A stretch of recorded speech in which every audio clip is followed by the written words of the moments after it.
Affected consistency से अगर हम अनअफेक्टेड कंसिस्टेंसी तक जा सकें, यानी कि मेरे को रिजल्ट मिले या ना मिले, मेरा अधिकार कर्म करने में, और अगर मैंने उस पर पूरी एनर्जी डाल दी तो मुझे कोई जिंदगी में हरा नहीं सकता।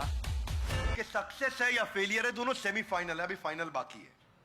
आप सफल हो गए, नहीं, फाइनल बाकी है। आप विफल हो गए, नहीं, फाइनल बाकी है। तो फाइनल को ढीला ढाला खेलते हैं या जोर लगा के खेलते हैं? पूरी जान डाल देते हैं। जिस दिन आपको ये समझ में आ गया ना कि हर रिजल्ट सेमीफाइनल है, तो आप अगले में और जान लगाते हैं।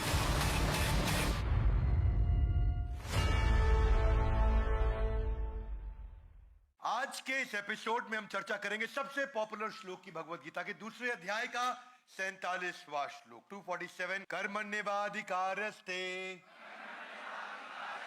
मा फलेषु कदाचन मा कर्म फल हेतुर्भु मा ते संगस्त्व कर्मणि। ये सबसे पॉपुलर श्लोक है गीता का, सबने कभी ना कभी सुना होगा। Loudly yes no. ये श्लोक है जीवन में उतारने वाला। और आज हमारे इस प्रोग्राम सीरीज का नाम क्या है? Come on, Gita in action के इस एपिसोड में आप सबका बहुत बहुत स्वागत है। कर्मणि एव अधिकारस्ते, कि कर्मन में, कर्म करने में आपका अधिकार है। आपके पास एक अधिकार है, किसका? कर्म करने का। लेकिन मां फलेषु कदाच, आपका फल पे अधिकार नहीं है। इसका अर्थ क्या हुआ, इसको समझें। कितने लोगों ने सुना आपने, कर्म करो फल की इच्छा मत करो, कर्म करो फल की इच्छा मत करो? सुना आपने? लवली एक्चुअली वो थोड़ा इनकम्प्लीट है। मैं उसकी बुराई अच्छाई बोलने की जगह कहूंगा कि वो अधूरा ज्ञान है। आज आपको उसको समझने के लिए, जिस व्यक्ति को इस श्लोक समझ में आ गया उसको कोई जीवन में हरा नहीं सकता। ये गीता इन एक्शन बहुत पावरफुल, बहुत सॉलिड सीरीज है जो आपकी जिंदगी बदल सकती है। You have the right to perform your duties but not entitled to the fruits of your action. क्या अर्थ हुआ इसका? आपने पूरा साल मेहनत करी, पूरा साल मेहनत करने के बाद आपका बॉस आपको आकर के बोलता है भाई फल की इच्छा मत करो। क्या लगता है गीता में कृष्ण यही कहना चाहते थे? क्या आप अपने बॉस के साथ पूरा साल खूब काम करें, तनख्वाह बढ़ाने का समय आए बोले कर्म करो फल की इच्छा? क्या चलेगा ये? It is misunderstood shloka. Real essence जो है, दो प्रकार के एफर्ट होते हैं। एक होता है एफर्ट विद वरी, एक होता है effort without worry. Wow, WOW, with worry और विदाउट वरी, दो प्रकार के हो गए। कौन सा बढ़िया है, चिंता युक्त या चिंता मुक्त? देखिए, इसको ना एक फॉर्मूला से समझते हैं हम लोग। एक होता है अफेक्टेड कंसिस्टेंसी और एक होता है अनअफेक्टेड कंसिस्टेंसी। अगर आप सबने ध्यान दिया हो, पिछले एपिसोड में हम कंसिस्टेंसी पे चर्चा कर चुके हैं गीता के एपिसोड में। अब यहां दो प्रकार की कंसिस्टेंसी हो गई, अफेक्टेड कंसिस्टेंसी, अनअफेक्टेड। यानी कि वो कंसिस्टेंसी जिसमें आप दिल से तो परेशान है लेकिन लगे हुए, अच्छा नहीं लग रहा लेकिन लगे हुए। और एक अनअफेक्टेड कंसिस्टेंसी, ये बहुत ऊपर की स्टेज। ये 4 स्टेज होती है, मैं स्टेजेस समझाऊंगा आपको, पर उससे पहले अगर श्लोक का सार समझना, इसको फॉर्मूला से समझो। जरा हाथ आगे लाइए, बोलिए condition plus action is equal to new reaction. Condition मतलब आपके आसपास परिस्थिति क्या है, एक्शन मतलब आप क्या एक्शन लेते हैं। जब ये दोनों जुड़ते हैं तो एक नया रिएक्शन मिलता है। इसका अर्थ क्या हुआ? रियलिटी आपके आसपास क्या है, मेंटालिटी आपके अंदर क्या है कि आप क्या एक्शन लेते हैं। जब रियलिटी और मेंटालिटी मिल जाती है तो न्यू पॉसिबिलिटी आती है। फॉर्मूला क्या है? Reality plus mentality is equal to new possibility, condition plus action is equal to new reaction. इस फॉर्मूला को समझो आप, ध्यान से सुनना। आपके हाथ में कंडीशन, यानी कि आपके आसपास क्या हो रहा है, वो आपके हाथ में है? Yes no? Come on, yes no?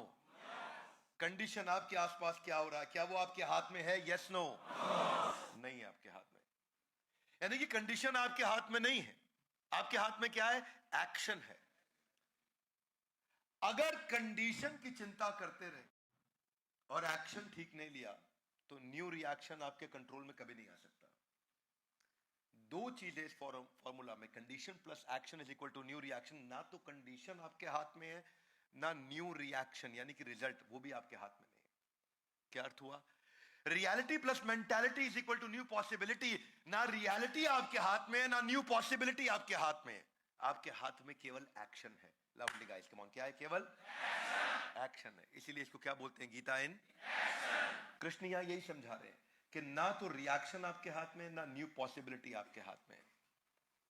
आपके हाथ में क्या है? एक्शन। एक्शन आपके हाथ में है। वही कृष्ण ने समझाया कि केवल इसी पे फोकस करो कि जब जब आप रिजल्ट की चिंता करते हो, don't get attach to the result. Result मतलब जो एंड आउटकम है, जो एंड आउट, जो बीच बीच में मिलता रहेगा आपको, एंड आउटकम मतलब बार बार मिलेगा। आपको चिंता किसकी करनी है? पर्पस की। जीवन का लक्ष्य क्या है? पर्पस की। पर्पस पे लगा रहूंगा। मैं आज आपको एक फॉर्मूला देता हूं, इसको बोलते हैं यूपीएससी फॉर्मूला, जो भगवान ने समझा। यूपीएससी की तैयारी करी है किसी ने? यूपीएससी की जब तैयारी करते हैं तो बहुत तैयारी होती है। कृष्ण भी यूपीएससी की तैयारी करा रहे हैं श्लोक में। आधा गिलाई कैसे? यहां यूपीएससी का अर्थ है अनअफेक्टेड, पीसफुल, स्टेबल कंसंट्रेशन।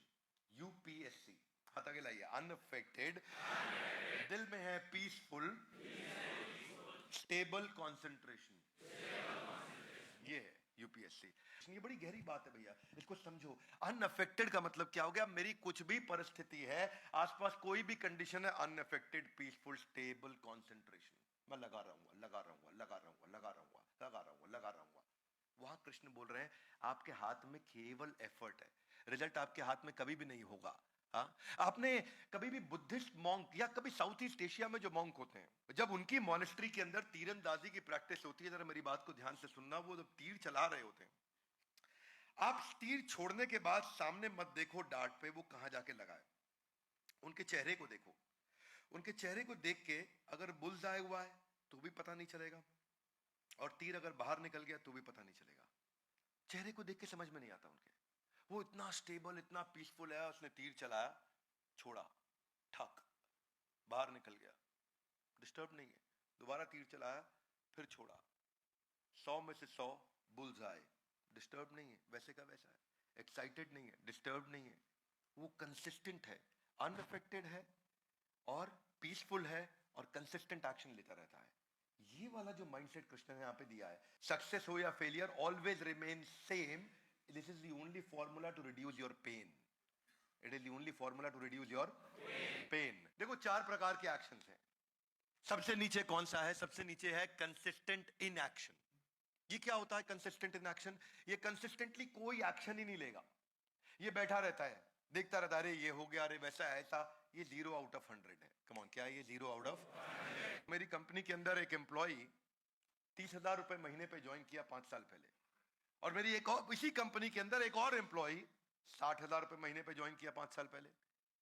ये 60,000 रुपए महीने वाला आज 5 लाख रुपए महीने पे पहुंच गया, लगभग 6 लाख रुपए महीने पे पहुंच गया, और वो 30,000 रुपए वाला अभी 60,000 रुपए महीने पे पहुंचा। यानी कि 5 साल में इसकी तनख्वाह हुई 2 गुना, और 5 साल में उसकी तनख्वाह हुई 10 गुना। दोनों में कुछ ना कुछ फर्क होगा। क्या मेरी बात समझ आ रही है लाउडली? इनमें फर्क क्या है? फर्क यही है, जो सबसे नीचे वाला है ना, वो कंसिस्टेंट इन एक्शन, वो कोई एक्शन नहीं लेता है। इससे ऊपर वाला कौन है? वो कौन सा? Inconsistent action. इनकंसिस्टेंट मतलब स्टेबिलिटी नहीं है, एक्शन लेगा। जब सब अच्छा चल रहा है एक्शन लेगा, सब अच्छा खराब चल रहा है एक्शन लेना बंद कर देगा। बरसाती मेंढक, बरसात आएगी फुदकने लगेगा, नहीं आएगी बैठ जाएगा अंदर।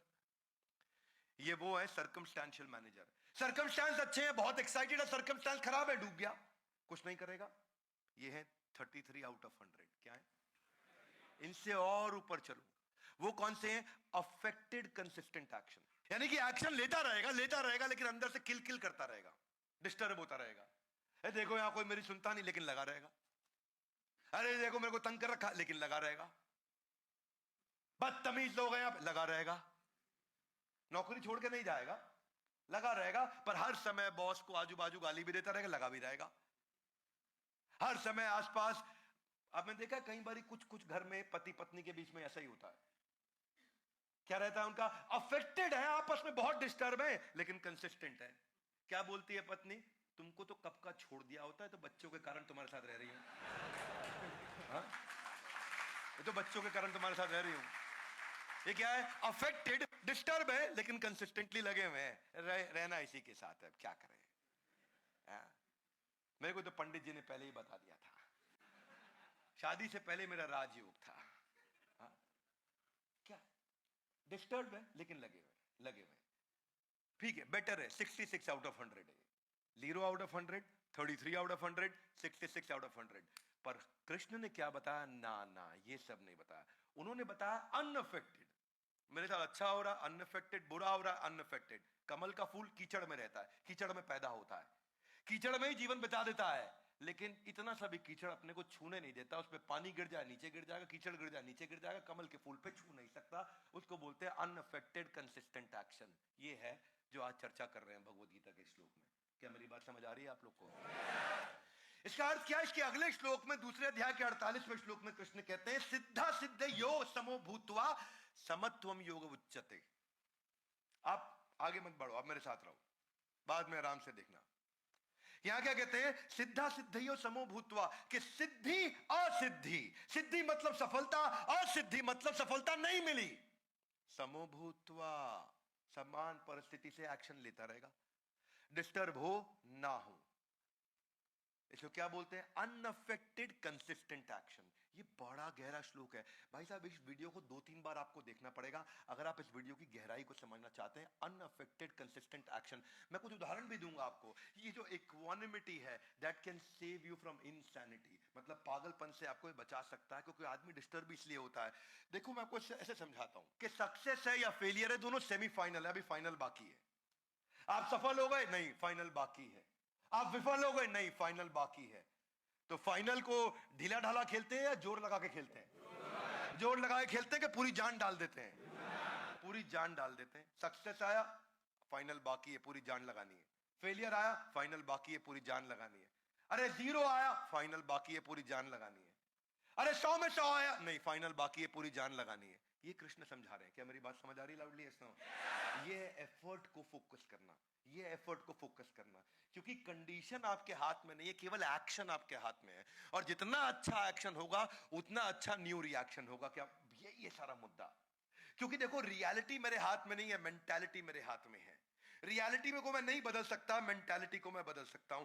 जितनी अच्छी मेंटालिटी होगी उतनी न्यू पॉसिबिलिटी होगी। अगर मेंटालिटी भी खराब और रियलिटी भी खराब तो पॉसिबिलिटी 100% खराब। यही कृष्ण समझा रहे हैं, कर्म करोगे, हो सकता है फल मिले, हो सकता है ना मिले, पर अगर कर्म नहीं किया तो पक्का हो गया फल। ये है दूसरे अध्याय का 47वां श्लोक। फल पे गौर करना। फल पे गौर करने का लाभ हुआ है किसी को? नहीं हुआ। हाँ, खाली न्यूटन को हुआ है, उसने फल पे गौर किया था, उसका फल नीचे गिरा तो हमारे को ग्रेविटी समझ। उसके अलावा किसी को फल पे गौर करने का लाभ नहीं मिलता है। Otherwise expectation is directly proportionate to frustration. जितनी एक्सपेक्टेशन रिजल्ट की, उतनी ज्यादा फ्रस्ट्रेशन, क्योंकि रिजल्ट मेरे हिसाब से हमेशा मिलता नहीं, क्योंकि वो मेरे हाथ में है ही नहीं। कंडीशन नहीं है, एक्शन मेरे हाथ में है। इसलिए आप देखते हो ना कि अफेक्टेड अनअफेक्टेड कंसिस्टेंसी में यही फर्क है। एक होता है किल किल कंसिस्टेंसी और एक होता है किल इट कंसिस्टेंसी। किल किल देखा ना, कुछ लोग हर समय किल किल करते रहते, किल किल किल किल किल किल किल। माता पिता की सेवा करते, किल किल किल किल लगे हुए, लेकिन कर कंसिस्टेंट है, छोड़ा नहीं पिताजी को, लेकिन साथ साथ कुछ भी बोले जा रहे। सरकारी कंपनी में देखो, इतना दुखी सरकारी एम्प्लॉय अंदर से, इतना दुख, छोड़ क्यों नहीं छोड़ूंगा नहीं, सरकारी नौकरी है भैया, छोड़ूंगा नहीं। कंसिस्टेंट है, कंसिस्टेंट है, लेकिन क्या है? अफेक्टेड है अंदर से, है कि नहीं? डिसएंगेज्ड एम्प्लॉय आपको हमेशा कंपनी में से मिलेंगे। यही है श्लोक, सिद्धा सिद्धियो असिद्धियो, सिद्धि हो या असिद्धि हो, आपको सफलता हो असफलता हो। बस जिस दिन ये समझ में आया ना, 100 आउट ऑफ 100 जो बुद्धिस्ट होते हैं वो समझते हैं कि अगर किसी की मृत्यु हो भी गई तो वो एक बड़े चक्र का छोटा हिस्सा है, वो बड़ी से बड़ी चीज से भी कभी डिस्टर्ब नहीं होते। ये है UPSC, unaffected peaceful consistent action. Come on, one more time, unaffected peaceful consistent action. बाहर से अनअफेक्टेड, अंदर से पीसफुल कंसिस्टेंट एक्शन। यह है गीता इन एक्शन। शबरी जो थी वो कितना सुंदर उदाहरण है इसका। हाथ अगला, कैसे? देखो, ऐसे कि ऋषि मातंगा जो थे, जब उनका देहांत होने लगा तो वो शबरी को बोल के गए कि वेट करना, प्रभु राम तुमसे मिलने के लिए आएंगे। शबरी बोली अच्छा। शबरी बोली ठीक है, मैं तैयारी करती हूं। वो ये नहीं बोली कब दर्शन होंगे, कब आएंगे कब आएंगे, कोई डेट बता के गए नहीं, टाइमलाइन देके गए, कैलेंडर ब्लॉक कराया नहीं, महीना बताया किस महीने में आएंगे, साल बताया नहीं। शबरी 4 चीजें रोज करती। सड़क को धोती, उस पे फूल गुलाब के पत्ते बिछाती, आरती की थाली तैयार करती और उनके लिए भोजन फल इत्यादि तैयार करके रखती। आज प्रभु राम आएंगे, आज प्रभु राम आएंगे, आज प्रभु राम आएंगे। 1 साल, 2 साल, 3 साल सड़क धोई, फूल बिछाए, आरती की थाली तैयार करी, फल फूल रख लिए। सड़क धोई, खूब सारे फूल बिछाए, आरती की थाली तैयार करी, फल फूल तैयार की। 4 काम रोज करे। इसे क्या बोलते हैं? अनअफेक्टेड। नहीं आए, आए कोई बात नहीं, विद और विदाउट कोई बात नहीं। क्या है? Unaffected peaceful consistent action. और वही अनअफेक्टेड पीसफुल कंसिस्टेंट एक्शन 40 साल के बाद अचानक उनको 2 आदमी दूर से आते हुए दिखाई दिए, और उस दिन शबरी ने देखा और वो उछल पड़ी, बूढ़ी शबरी, और भागी कि मेरे प्रभु राम आ गए हैं। और वो 40 साल के बाद जब आए तो उनको दर्शन दिए। वो एक्साइटमेंट के अंदर जूठे बेर खिलाए, और जूठे बेर जिनको स्वयं श्री राम की स्वीकृति मिली। इसी को बोल रहा हूं, कंडीशन कुछ भी हो, जब कंसिस्टेंट एक्शन होता है तो न्यू रिएक्शन अपने आप हमारे फेवर में आ जाता है। यह है भगवद गीता का दूसरे अध्याय का 47वां श्लोक, कि सिद्धि या असिद्धि कर्म करेंगे, हो सकता है फल मिले, हो सकता है, क्योंकि कर्मण्य एवाधिकारस्ते, आपका अधिकार है कर्म करने पे, मा फलेषु कदाचन। पर इसके चक्कर में कई लोग क्या सोचते हैं? वो सोचते हैं कि भाई जब कर्म का अधिकार है, फल मुझे पता नहीं मिले नहीं मिले तो छोड़ो, कर्म करने की जरूरत ही नहीं। उसको भगवान ने पहले ही बोले, इस चक्कर में नहीं पड़ना भैया। क्या बोला? मां कर्म फल हेतुर्भु माते संगस्व कर्म। ये मत सोच लेना कि अब कर्म ही नहीं करूंगा। ये कृष्ण समझते हैं साइकोलॉजी लोगों की, कि रिजल्ट से नहीं आपको अटैच होना है, आपको पर्पस से अटैच होना है। महाराज भगीरथ के बारे में कितने लोग जानते हैं? सुना नाम आपने उनका? महाराज भगीरथ कौन थे? उनको उनके गुरु ने बताया कि अगर तुम पूर्वजों की आत्मा को मुक्ति दिलाना चाहते हो तो तुमको गंगा जल की आवश्यकता पड़ेगी। गंगा थी नहीं, मां गंगा का वो आवाहन करना चाहते थे, इन्वोक करना चाहते थे मां गंगा को, पर मां गंगा थी नहीं। और ऐसा बताया गया कि मां गंगा अगर आ भी गई तो उनसे पूरी धरती डूब जाएगी।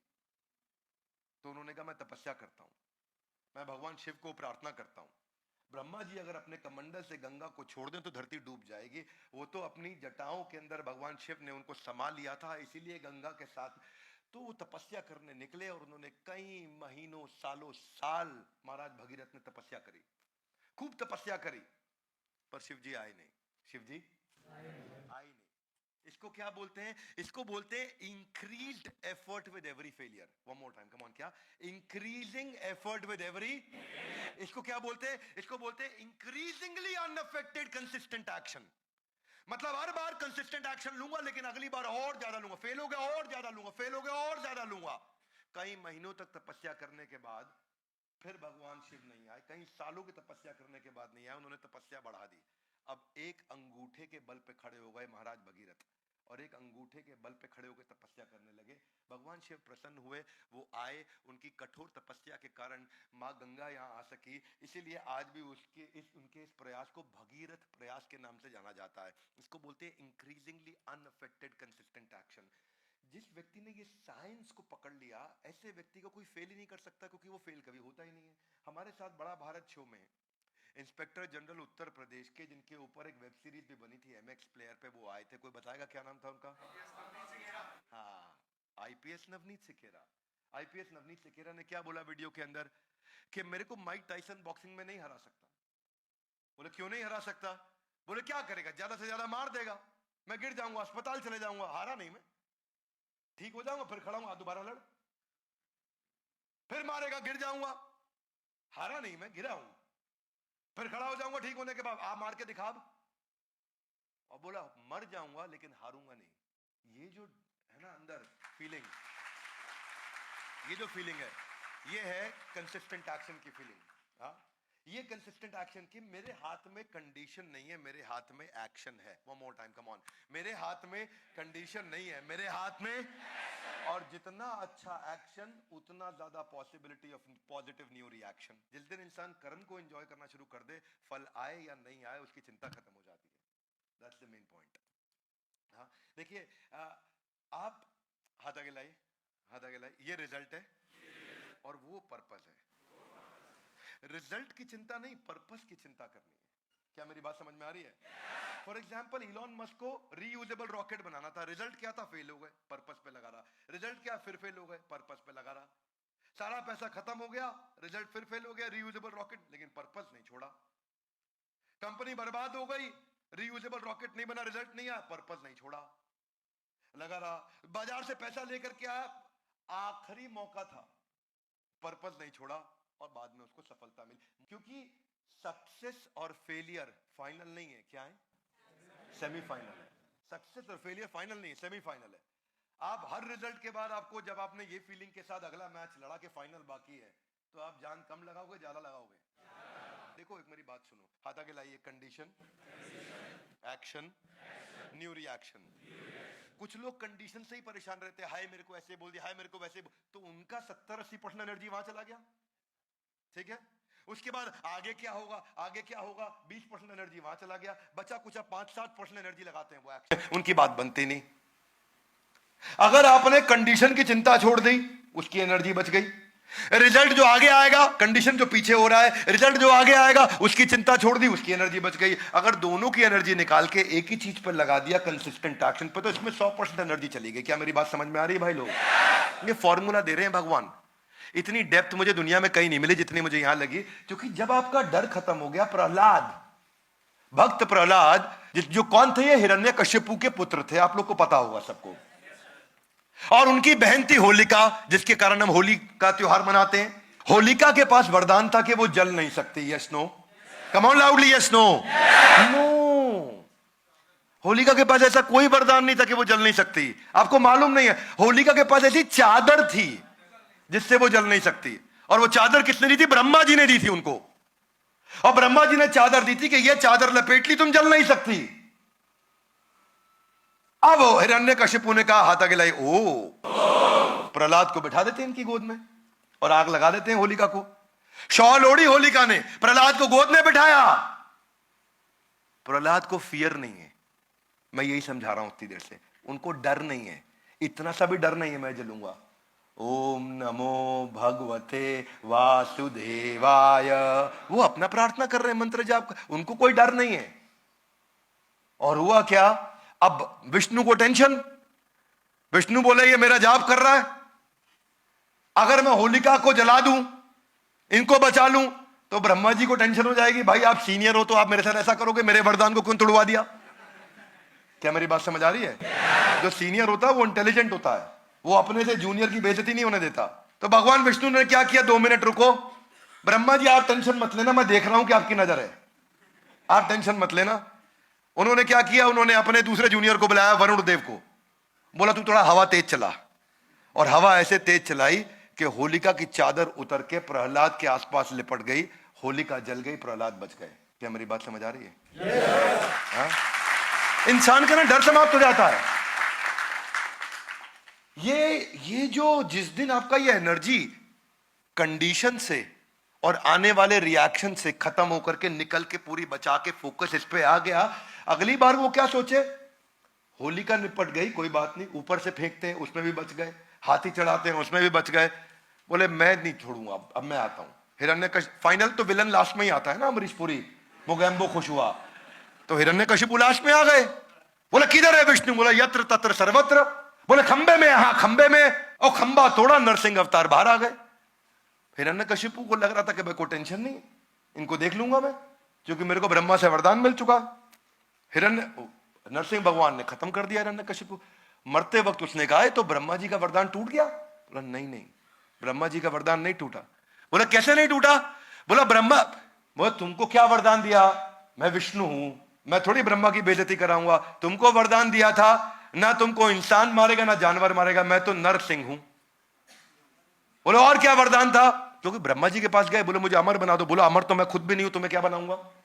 बोला ऐसा करो ना मैं दिन में मरूं ना रात में मरूं, बट नो प्रॉब्लम, ये वरदान ले लो। बोला ना अस्त्र मारे ना शस्त्र मारे, नो प्रॉब्लम, ये वरदान भी ले लो। ना घर के अंदर मरूं ना बाहर मरूं, बोला ये वरदान भी ले लो।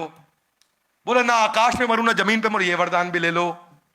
तो सारे के सारे उनको वरदान दे दिए, ना सुबह मरूं ना रात को मरूं, ये वरदान भी ले लो। नरसिंह भगवान आए, उन्होंने क्या किया? उन्होंने ना घर के अंदर मारा ना बाहर मारा, चौखट पे मारा, ना अस्त्र से मारा ना शस्त्र से मारा, नाखून से फाड़ दिया। ना इंसान आए ना जानवर आए, नरसिंह अवतार में खुद आ गए। और क्या बोले कि ना उनको आकाश में मारा ना जमीन पे मारा, अपनी गोद में बैठा के मारा। तो उन्होंने ब्रह्मा जी का सारा मतलब ये नहीं कि ब्रह्मा जी ने कोई कमिटमेंट कर दी ईमेल पे तो वो कमिटमेंट गलत हो गई। उन्होंने ब्रह्मा जी की कमिटमेंट भी प्रोटेक्ट कर दी और काम भी निपटा। मैं प्रहलाद जी के बारे में कहना चाहता हूं कि अटैचमेंट जिस समय एफर्ट में होता है और रिजल्ट से आदमी डिटैच होता है तो फियरलेस हो जाता है। ये आपको अगले एपिसोड में समझ में आएगा। जिसकी जिंदगी में इतना सा भी डर हो ना, वो अगला एपिसोड सुन लेना। महाराज हरिश्चंद्र के बारे में कितने लोग जानते हैं? नाम सुना है आपने महाराज हरिश्चंद्र का? किसके लिए बोला जाता है हरिश्चंद्र बन रहा है? किसके लिए?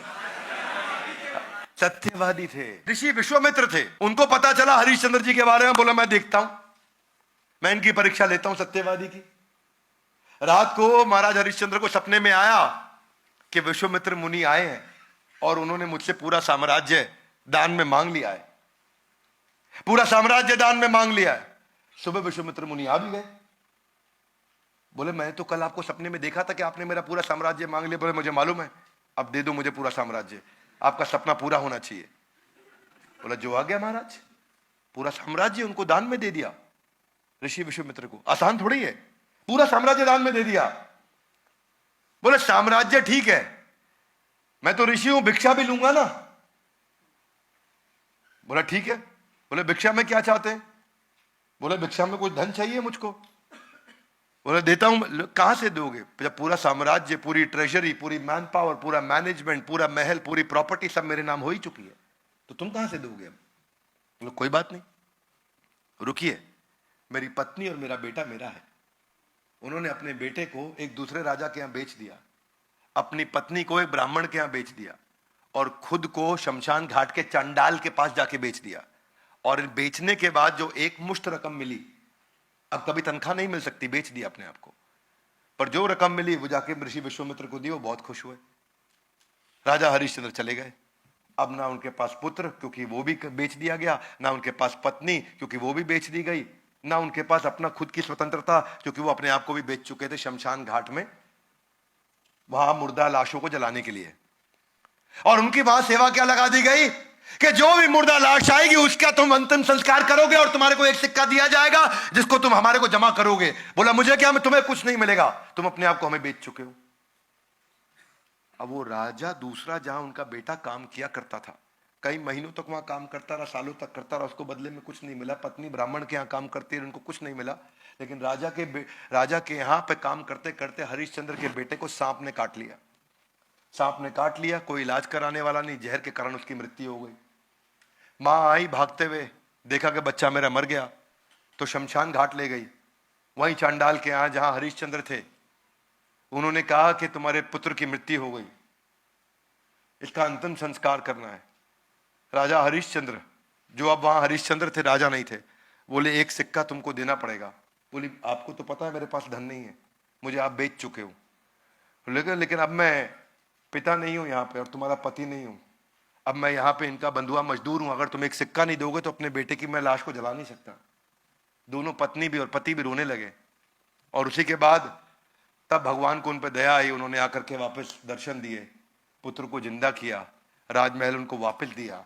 राजा हरिश्चंद्र एकदम फियरलेस थे, और इतना फियरलेस थे, इतना अनअफेक्टेड थे, इतना पीसफुल थे, इतना कंसिस्टेंट एक्शन था कि आज सैकड़ों हजारों साल के बाद भी महाराजा हरिश्चंद्र के हम सब के सब इतने उत्साह से याद करते हैं। रियलिटी आप नहीं बदल सकते, केवल मेंटालिटी बदल सकते हैं। कंडीशन आप नहीं बदल सकते, आप केवल क्या बदल सकते हैं? एक्शन बदल सकते हैं। प्रवीण तांबे की कहानी आप जानते हैं ना, 20 साल तक क्रिकेट नहीं खेल पाया वो, 20 साल तक, 1995 से 2014-13 तक। 2013 में जाकर के 41 साल की उम्र में उनको एक बार एक एक्स्ट्रा की तरह ले लिया क्योंकि एक खिलाड़ी को चोट लग गई थी, पर वो 20 साल तक उन्होंने उत्साह छोड़ा नहीं। 48 साल की उम्र तक इतनी ज्यादा उम्र वाले आईपीएल पे खरीदे गए एकमात्र खिलाड़ी रहे, एक के बाद एक उन्होंने कई अवार्ड जीते। बस मैं यही आपसे आज कहना चाहता हूं कि ये अफेक्टेड कंसिस्टेंसी से अगर हम अनअफेक्टेड कंसिस्टेंसी तक जा सकें, यानी कि मेरे को रिजल्ट मिले या ना मिले, मेरा अधिकार कर्म करने में, और अगर मैंने उस पर पूरी एनर्जी डाल दी तो मुझे कोई जिंदगी में हरा नहीं सकता। मुझे लोग गिरा सकते हैं पर मुझे हरा नहीं सकते। This is called Gita in action. ये था हमारा दूसरे अध्याय का 47वां श्लोक, जिसको आज हमने समझा, कर्मण्येवाधिकारस्ते मा फलेषु कदाचन। भगवद गीता इन एक्शन जो हमने सीरीज शुरू करी है, इससे में हम चाहते हैं इसके एक एक एपिसोड को देखना चाहिए। Come on, would you agree with me loudly? Yes no? Come on, yes no? एक एक एपिसोड को आके देखना चाहिए। हर एपिसोड में बहुत गहराई है, हर एपिसोड में बहुत पावरफुल मैसेज है। हमारे साथ जुड़े रहने के लिए, इस वीडियो को अपने सही मित्रों तक पहुंचाने के लिए आप सबका हृदय की गहराई से प्रेम पूर्वक बहुत बहुत थैंक यू वेरी मच।